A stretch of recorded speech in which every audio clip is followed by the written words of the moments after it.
వచ్చి శ్రీకృష్ణ పరమాత్ముడు 620 శ్లోకాలు చెప్పాడు.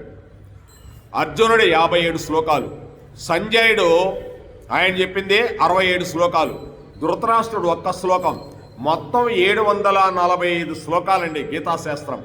కానీ ఇక్కడ మనకి శ్రీకృష్ణుడు చెప్పిన వాడుకలో ఉండేటి, అవి దొరకల, వాడుకలో ఉండేటి 574 శ్లోకాలు, అర్జునుడు చెప్పినవి 84 శ్లోకాలు, సంజయుడు చెప్పిన 41 శ్లోకం, ధృతరాష్ట్రుడు చెప్పింది 1 శ్లోకం, మొత్తం కలిపితే 700 శ్లోకాలే మనకు భగవద్గీతలో ఎవరు తీసినా కూడా 745 శ్లోకాలు మొత్తం.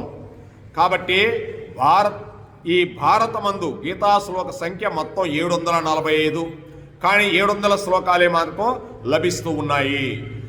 కాబట్టి ఆ 700 శ్లోకాలు ఈ గీతాశాస్త్రం మందు మనకి చక్కగా చెప్పారు, ఎవరెవరు ఎన్నెన్ని శ్లోకాలు చెప్పారు.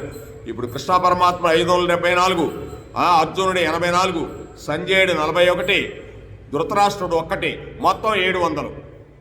సంజయుడు అంటే ఎంత గొప్పవాడో చూడండి. అసలు సంజయుడిని కూడా దీంట్లో కలిపాడంటే అసలు సంజయుడు ఎంత గొప్పవాడో చూడండి. ఇంకా